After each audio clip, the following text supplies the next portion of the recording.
அனைவருக்கும் வணக்கம். எபிசோட் 3. போன எபிசோட்ல கார்த்திக் தினேஷை பத்தி பார்த்தோம். கல்லூரி நாட்களில் எவர்கிரீன் ஹீரோவாக வலம் வந்தான்.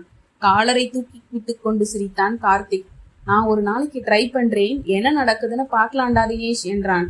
அதான் தெரிஞ்ச விஷயமாச்சே, உன்கிட்ட ஜொல்லு வழிவா, அதை பார்த்து எனக்கு வயிற்றெரிச்சலா இருக்கும், போடா போ என்று கிளம்பினான் தினேஷ்.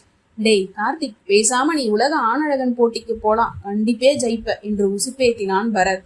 அதிலிருந்து இன்னும் தன் உடம்பின் மீது தனி அக்கறை எடுத்துக்கொண்டான். தன்னை பராமரிச்சு கொள்ள அதிகமா செலவு செஞ்சான்.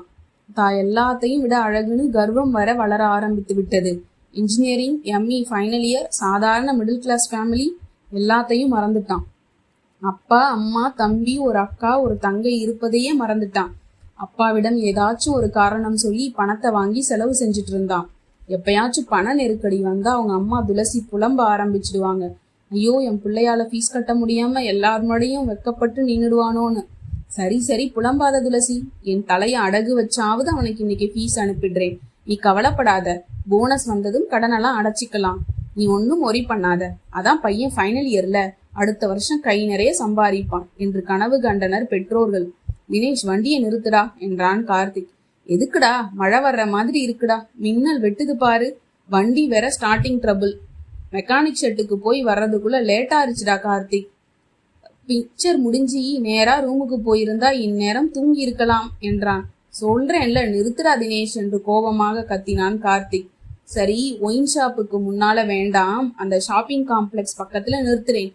சொல்லுடா, எதுக்கு இப்ப வண்டியை நிறுத்த சொல்லி லொல்லுன்னு பண்ற என்றான் தினேஷ். மனசு சரியில்லை. ஏன்? ஒண்ணுமில்ல, நீயும் வாடா தினேஷ். இல்ல, நான் வரல, இப்பதான் கொஞ்சம் கொஞ்சமா மறக்க ஆரம்பிச்சிருக்கேன். நீ கம்பெனி குடுறான்னு சொல்லியே நான் மொடா குடிகாரன் ஆயிட்டேன். எனக்கு இதெல்லாம் ஒத்து வராதுடா மாப்பிள்ள. என்னை நம்பித்தான் என் அப்பா, அம்மா, வயசுக்கு வந்த தங்கச்சி, அக்காலாம் இருக்காங்கடா. நீயும் அப்படிதான். நானும் எத்தனையோ தடவை சொல்லிட்டேன். நீ கண்ட பொண்ணுங்களை நினைச்சி தேவையில்லாம உன்னையே கஷ்டப்படுத்திக்கிற. அப்போலாம் சும்மா பேசினது விளையாட்டுக்குடா, ஒரு ஜாலிக்கு. இப்ப சீரியஸா சொல்றேன், வேண்டாம், விட்டுரு.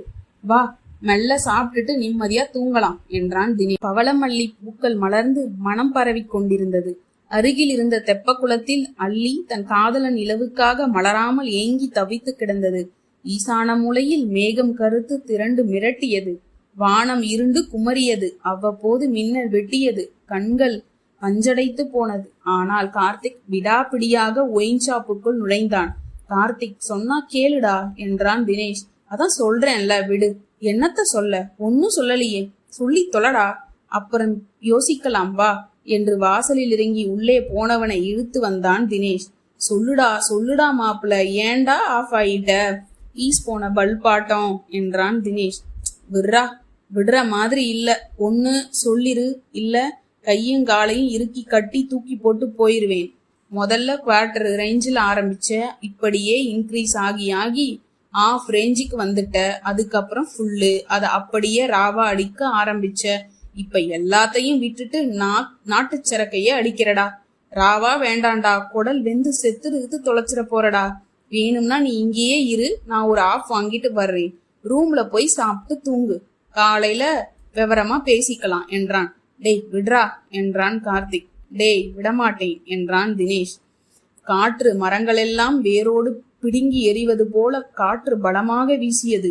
சாலையில் வாகனங்கள் தலைதெறிக்க மின்னலாய் பறந்து மறைந்து கொண்டிருந்தன. மழை வேற வருது. ஒவ்வொருத்தரும் வீடு போய் சேரணும்னு மின்னலாய் பறந்து மறையறான். இவனால ஒரு ஃபுல்ல உள்ள தள்ளிட்டான்னா எந்திரிக்கவே முடியாதே. இவன் எப்படி ரோட்ல நடந்து வர்றது? நேரம் வேற ஆகுது. இவனோ ஆட்டங்கண்டு போயிருவான். அப்புறம் எப்படி நடக்கிறது? எவனாவது வண்டியில அடிச்சு போட்டு போயிருவான் என்று யோசித்து கடுப்பானான் தினேஷ். எதுக்குடா மனசு சரியில்லை? சொல்லி தொலை, நான் வாங்கிட்டு வந்து தொலைக்கிறேன். மும்ச பண்ணாத, சொல்லி தொலைடா இடியட் என்று கடுப்பாக பேசினான் தினேஷ். இன்னைக்கு மாதிரிட்ட குழஞ்சி எழஞ்சையே, அதுல புட்டுக்கிச்சா? கிரேட் இன்சல்ட்ரா. உனக்கு அவ அத்தை மகளா இல்ல மாமன் மகளா? நாயே, எல்லாரும் படிக்க வந்த இடம், வந்தமா படிச்சோமான்னு போகணும்.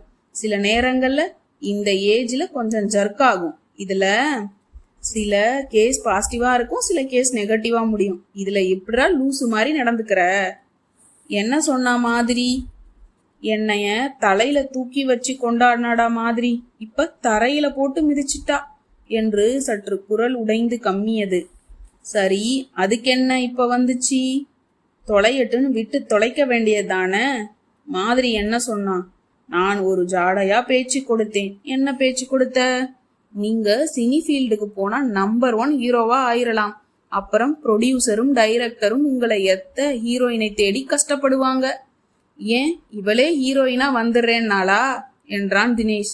சற்று நேரம் அமைதிக்கு பின், அந்த கேள்விக்கு நானே பதில் சொன்னேன்டா. என்ன சொன்ன?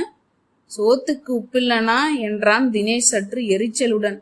இல்ல, ஏய், நீ இந்த ஹீரோக்கு நீயே ஹீரோயினி ஆடலாமே சொன்னேன்.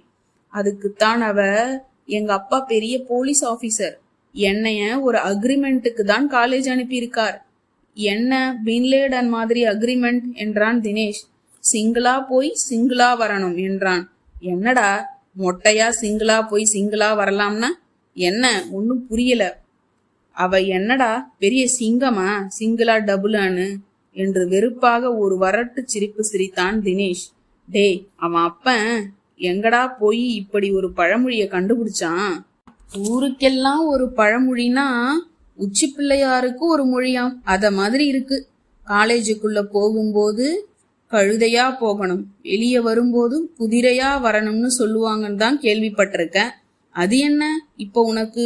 விட்டு தள்ளுடா. அதான் மனசு சரியில்லை. ஒரு ஃபுல் உள்ள போனாதான் நல்லா தூங்க முடியும், இல்லா செத்துருவேண்டா என்று அழுதான் கார்த்திக். ஆமா, பெரிய ரோமியோ ஜூலியட் காதல் உண்டோம். அவ உன்னைய லவ் பண்றேன்னு சொன்னாளா? இல்ல, சொல்லல. ஆனா அப்படி பழகினா. அவ பழகுவா, நீ மயங்கிட்ட. அப்படிதானே?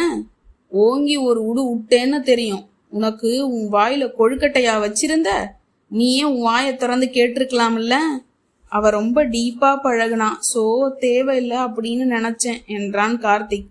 அவ இழஞ்சி குழையறதும் நீ அப்படியே வெண்ணையா உருகிட்டியாக்கும் என்று முறைத்தான் தினேஷ்.